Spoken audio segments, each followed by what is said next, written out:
അവിടെ വോട്ട് ചേർത്ത്. കാരണം സുരേഷ് ഗോപിയായിട്ട് ബന്ധപ്പെട്ട ഇവിടെയുള്ള എല്ലാവരും അവിടെ വോട്ട് ചേർത്തിട്ടുണ്ട്. ഇവർ അപ്പോൾ ഇവർക്കൊക്കെ വോട്ട് ശാസ്താമംഗലത്താണ്. കാലാകാലങ്ങളായിട്ട് ഇവർ വോട്ട് ചെയ്യുന്ന Sasthamangalam higher secondary NSS higher secondary വിദ്യാലയത്തിലാണ്. ആ വോട്ടുകളാണ് വ്യാപകമായിട്ട് തൃശ്ശൂരേക്ക് മാറ്റിയത്. ഇനിയിപ്പോൾ തൃശ്ശൂർ അവർ ചേർത്ത അഡ്രസ്സ് നിലവിലുണ്ടോ എന്ന് ആദ്യം പരിശോധിക്കണം. കാരണം അന്ന് സ്ഥാനാർത്ഥിയായിരുന്ന സുരേഷ് ഗോപി താമസിച്ച ഒരു വാടക വീടാണ്. ആ വീട് ഞാൻ മനസ്സിലാക്കുന്നത് അന്ന് തന്നെ ഇലക്ഷൻ വന്നപ്പോൾ തന്നെ ആ വീട് മാറിയിട്ടുണ്ടെന്നാണ് മനസ്സിലാക്കും. അപ്പം ആ അഡ്രസ്സ് തന്നെ സ്ഥിര അഡ്രസ്സല്ല. ഇവിടെ ഒരു കാര്യം മനസ്സിലാക്കേണ്ടത്, ഇതൊരു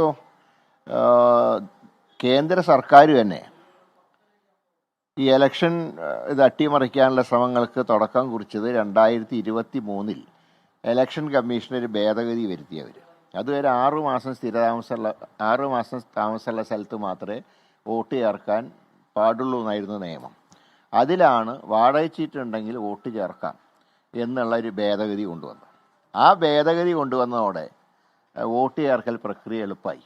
അപ്പോൾ ഇങ്ങനെയുള്ള ഈ ഒരു തെരഞ്ഞെടുപ്പ് വിധി എതിരാവാൻ സാധ്യതയുള്ളതുകൊണ്ട് അത് അട്ടിമറിക്കാൻ തക്കവണ്ണം ഒരു നിയമം നടത്തിയതാണ് 2023. അപ്പോൾ അതാണ് ഇതിൻ്റെയൊക്കെ ഒരു പ്രധാന ഘടകം എന്ന് പറയുന്നത്. അതുവരെ ഉണ്ടായിരുന്ന 2023 വരെ ഉണ്ടായിരുന്ന നിയമത്തിൽ 6 മാസത്തെ താമസം വേണമായിരുന്നു. ഇപ്പം അത് വേണ്ട. അപ്പോൾ അത് തന്നെ ഒരു പ്രീ പ്ലാൻഡ് അറ്റംപ്റ്റ് ആയിരുന്നു. അതിൻ്റെ ഫലമാണ് ഇത്രയും സ്ഥലങ്ങളിൽ വ്യാപകമായിട്ടുള്ള അട്ടിമറി ഉണ്ടായത്. അതും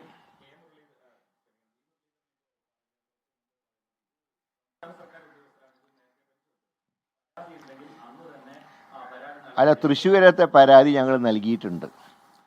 തൃശ്ശൂർ പൂങ്കുന്നം ശങ്കരംകുളങ്ങര ഭാഗങ്ങളിലുള്ള ഫ്ലാറ്റുകളിൽ വോട്ടുകൾ ചേർത്തതിനെക്കുറിച്ച് ഇലക്ഷൻ കമ്മിറ്റി റിട്ടേൺ കംപ്ലൈൻറ്റ് കൊടുത്തിട്ടുണ്ട്. പക്ഷേ റിട്ടേണിംഗ് ഓഫീസറായ കലക്ടർ അക്കാര്യത്തിൽ മൗനം പാലിച്ചു. ഞങ്ങൾ പരാതി കൊടുത്തിട്ടുണ്ട്, നേരത്തെ തന്നെ തൃശ്ശൂർ ഞങ്ങൾ നേരത്തെ തന്നെ പരാതി കൊടുത്തു. ഈ ഏരിയയിൽ ഇപ്പോൾ മാധ്യമങ്ങൾ റിപ്പോർട്ട് ചെയ്ത ഈ വോട്ട് ചേർത്തെല്ലാം നിങ്ങൾ പരിശോധിച്ചാൽ അറിയാം.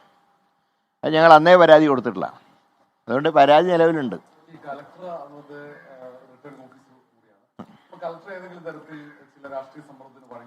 അല്ല, പിന്നീട് അദ്ദേഹം ആന്ധ്ര ഉപമുഖ്യമന്ത്രിയുടെ പ്രൈവറ്റ് സെക്രട്ടറിയേറ്റ് പോയി എന്നാണ് ഞാൻ മനസ്സിലാക്കുന്നത്. അങ്ങനെ വന്നപ്പോൾ അതൊരു ഡീലിൻ്റെ ഭാഗം തന്നെയാണ്. അല്ല, അദ്ദേഹത്തിനെ കാണാനില്ല, ഫേസ്ബുക്കിൽ മാത്രമാണുള്ളത്. കാരണം അപ്പോൾ അദ്ദേഹം കോൺസ്റ്റിറ്റ്യൻസിയിലും കാണുന്നില്ല. നമ്മൾ കണ്ട പാർലമെൻറ്റിൻ്റെ ചിത്രങ്ങൾ വിഷ്വൽ സീനിലൊന്നും അയാളെ കാണാനില്ല. അദ്ദേഹത്തിന് ഉദ്യോഗസ്ഥന്മാരുടെ യോഗത്തിൽ പങ്കെടുത്തതിൽ ഫേസ്ബുക്കിൽ കണ്ടു. കണ്ടാലല്ലേ ചോദിക്കാൻ പറ്റൂ. അദ്ദേഹം പാർലമെൻറ്റിലും ഇല്ല, തൃശ്ശൂരും ഇല്ല, പിന്നെ എവിടെ പോയി നോക്കും?